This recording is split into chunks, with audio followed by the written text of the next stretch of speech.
Halo semua, saat ini saya sedang di ruang kantor. Nah, saya akan bicara tentang topik di mata kuliah manajemen komunikasi publik. Tapi sebelumnya kita ingat dulu apa yang sudah kita pelajari dan kita diskusikan. Yang sebelumnya kita bicara tentang public sphere, yaitu tentang ruang publik. Nah, di sini saya pakai simbol ruang publik sekarang berbeda ya, lebih banyak di digital dan sosial media atau new media juga karena situasi pandemi dan juga secara era itu kita sudah ada di fase digital. Kemudian setelah itu kita juga bicara tentang public relations. Nah, yang sekarang ini apa? Kita akan bicara tentang strategic communication. Nah, strategic communication ada hubungannya dengan dua topik sebelumnya, yaitu public sphere atau ruang publik dan juga tentang public relations. Karena secara tidak langsung ruang publik itu digunakan untuk melakukan kegiatan salah satunya public relations. Nah, untuk strategic communication juga ada dua hal itu yang dibutuhkan. Nah, saya akan fokus pada membahas ide-ide kunci dari jurnal ini. Saya besarkan ya supaya kelihatan. Jadi judulnya Defining Strategic Communication oleh Kirk Callahan, Darina Hodgson. Jadi di sini saya tulis ada foto-fotonya dari Kirk Callahan, kemudian ada Darina Hodgson, kemudian juga ada saya kecilkan supaya tidak pecah. Dari Betty Van Rula, nggak tahu nih bacanya benar apa enggak. Lalu Dejan Versik, dan terakhir oleh Krishnamurti Sri Ramesh. Ya, mereka bersama-sama menulis tentang strategic communication. Diawali dengan definisinya, yaitu strategic communication is communicating the strategic objectives. Jadi mengkomunikasikan tujuan strategis dari sebuah organisasi kepada stakeholders yang berbagai macam. Jadi itu.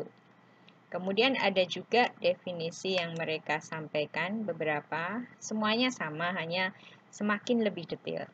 Nah, strategic communication juga tentang memberi informasi, tentang persuasif, tentang pembujukan ya, tentang bagaimana menarik perhatian juga, tentang diskursif atau dialog di sini, dan juga tentang relational communication, bagaimana berkomunikasi secara dengan hubungan kita dengan yang lain, tapi dipakai konteksnya untuk mencapai tujuan atau untuk mencapai misi organisasi. Nah, Hallahan, saya bicara Hallahan et al. Ya, Hallahan dan teman-temannya juga bicara tentang ada 6 disiplin atau area yang berhubungan dengan strategic communication ini, yaitu di bidang pengembangan, di bidang implementasi, pelaksanaan, dan juga di bidang assessment atau tentang evaluasi dari komunikasi oleh organisasi. Di sini ada baganya. Jadi dari strategic communications ada 3 jenis, yaitu corporate communications, kemudian political communications, dan social communications. Jadi ada perusahaan, politik, dan juga sosial. Nah, dari corporate communication sendiri itu ada 6 disiplin tadi. Tentang management communications, kemudian internal, lalu tentang technical, lalu bicara tentang krisis, dan juga tentang marketing, lalu public relations masuk di dalam bagian itu. Jadi public relations itu adalah bagian dari corporate communications dan strategic communication. Lalu bicara lebih lanjut, Hallahan mengatakan bahwa profesi yang bermacam-macam itu bicara di dalam pengembangan, penyebaran, dan juga assessment atau evaluasi dari komunikasi tentang organisasi dan juga tentang satu gerakan atau causes ya. Misalnya ada social movement atau political movement.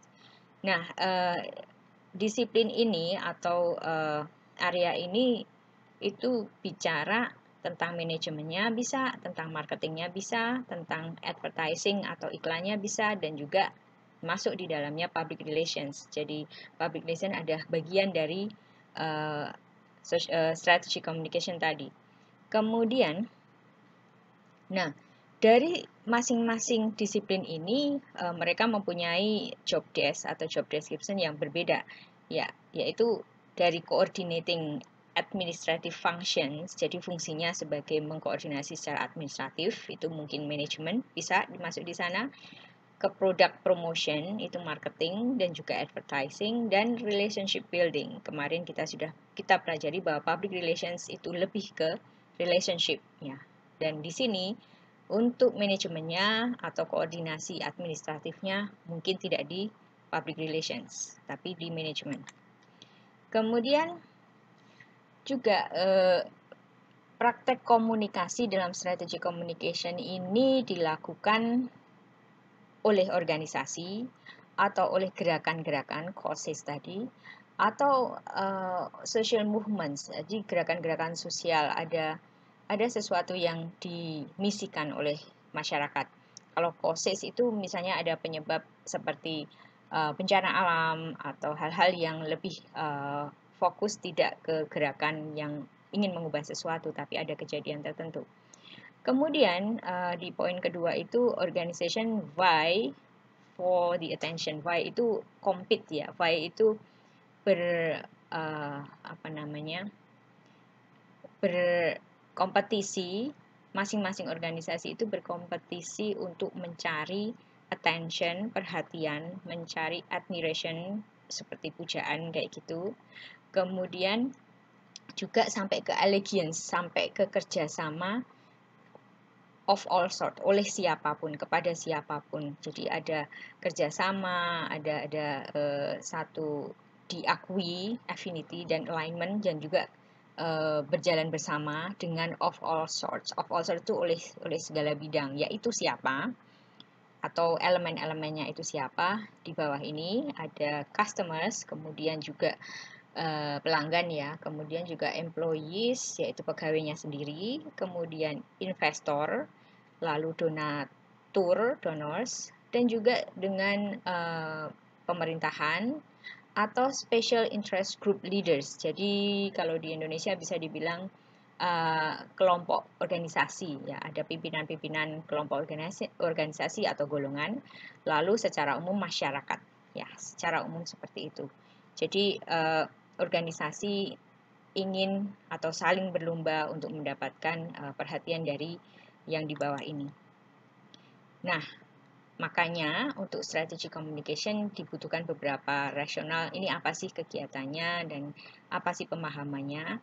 Yang pertama ada 4 ya, bahwa kemampuan seorang komunikator untuk membedakan komunikasi tradisional dan juga bagaimana perkembangannya sekarang itu sudah hilang kemampuannya untuk membedakan. Karena apa?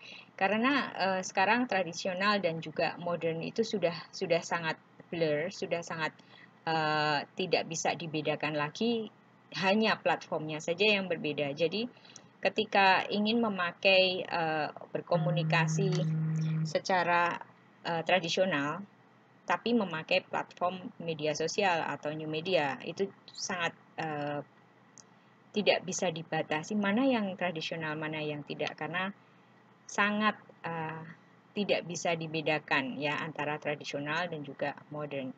Dua-duanya saling mengakui dan juga saling dilaksanakan dengan cara-cara tertentu.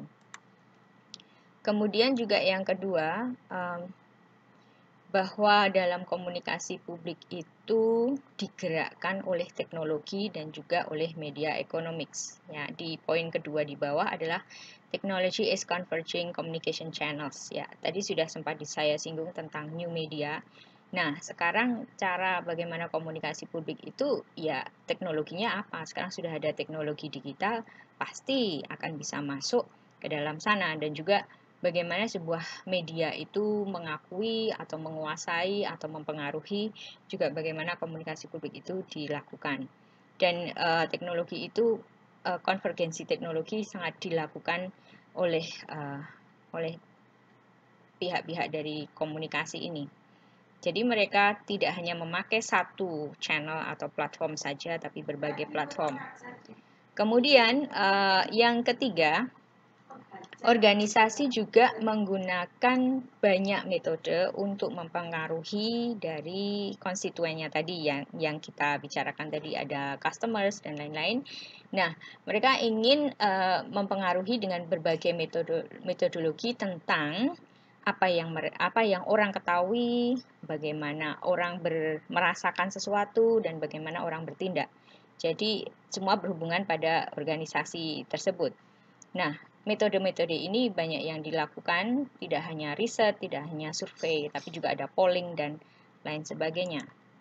Nah, yang keempat, strategi komunikasi juga mengenal tentang mempengaruhi yang purposeful. Purposeful itu maksudnya memang bertujuan tertentu. Jadi selalu kalau mempengaruhi ada tujuannya, dan tujuannya adalah mengkomunikasikan misi dari organisasi, selalu dengan tujuan. Kemudian ada dua kata kunci yang penting sekali dalam istilah strategic communication. Yang pertama adalah kata strategic sendiri, ya. Jadi aktivitas strategic communication harus tentang strategi atau selalu strategik.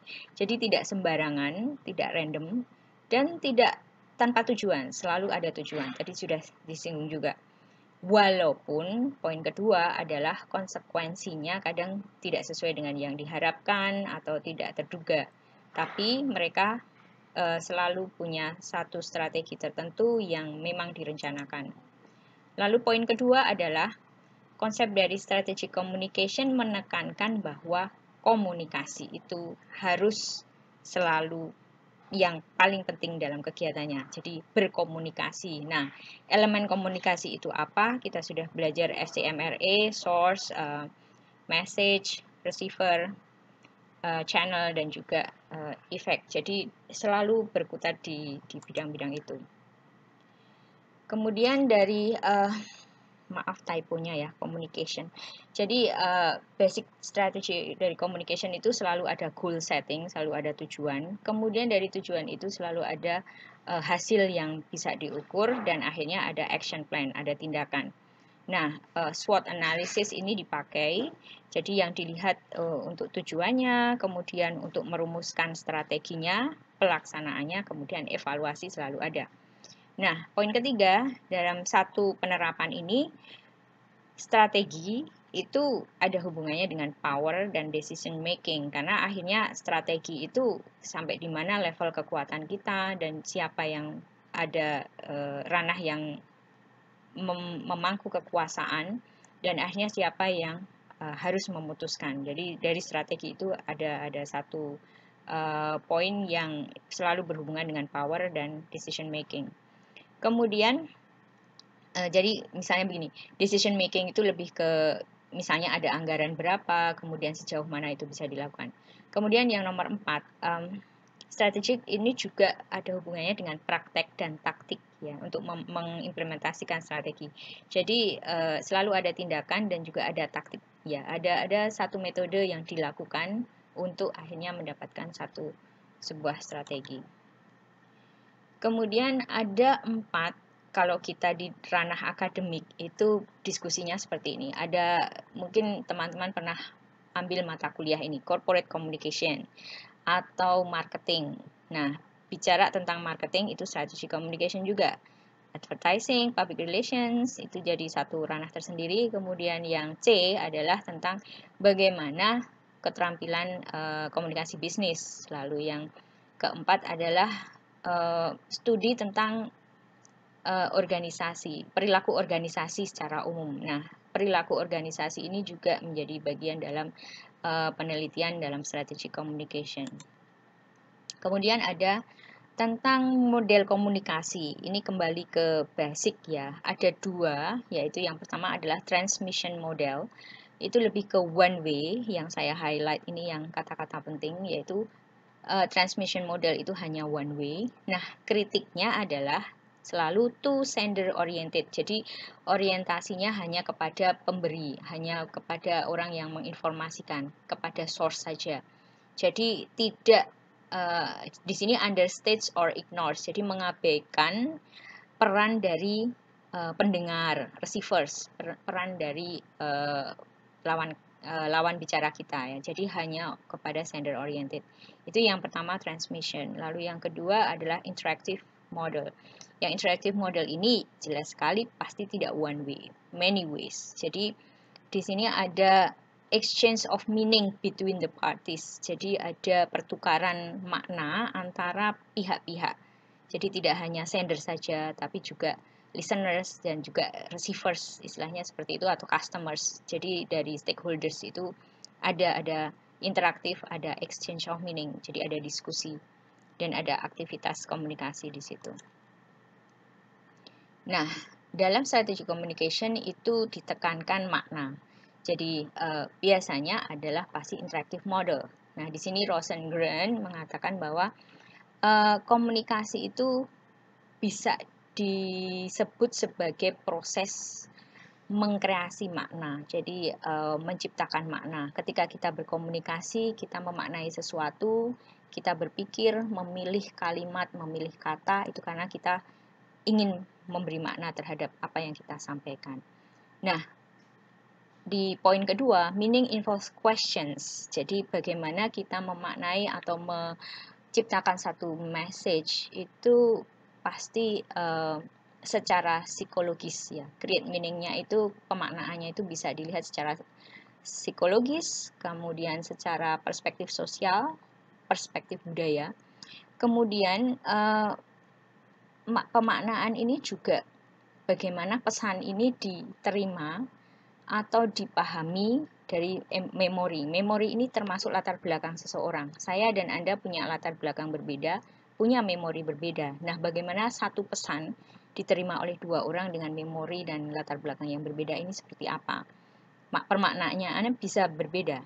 Kemudian bisa juga terjadi how ambiguity arises. Jadi lebih ke bagaimana satu makna itu menjadi bias, kemudian diterima berbeda bahkan berlawanan. Jadi biasanya itu masuk ke dalam hambatan seperti hambatan budaya, hambatan dari sisi perspektif. Kemudian yang terakhir ini tentang resolusi, resolve. Nah, ketika ada permasalahan yang negatif terhadap pemaknaan itu, bagaimana resolusinya? Misalnya, oh harusnya ada toleransi, oh harusnya ada acceptance, harusnya ada pemahaman sesuatu. Nah, proses ini adalah dibentuk sebagai resolusi. Karena pemaknaan bisa dipastikan diterima berbeda. Hanya saja itu menimbulkan konflik atau tidak masuk dalam resolusi. Kemudian poin berikutnya, strategi communication itu juga tentang influence, tentang ya sudah berkali-kali sudah disebut tadi ya, bahwa memang tujuannya untuk mempengaruhi. Central to the issue of strategy communication adalah idea of influence, ya memang idenya untuk mempengaruhi. Nah, mempengaruhi apa? Ini ada satu teori yang mengatakan bahwa communication as an attempt adalah cara untuk sender untuk memproduksi sesuatu yang bisa mengubah perilaku dari receiver. Nah, kalau kita ingat ada satu teori, diffusion theory atau the two-step flow theory. Jadi ada media yang memberi pesan tertentu, kemudian diterima oleh leader, oleh oleh organizational leader. Kemudian dari leader-leader itu dia menyebarkan kepada masyarakat. Nah, diffusion theory itu juga bicara tentang hal itu, atau kita kenal juga dengan two-step flow theory. Jadi itu yang tentang strategic communication dari Halahan. Terima kasih sudah mendengarkan. Nanti akan kita diskusi lebih lanjut. Salam.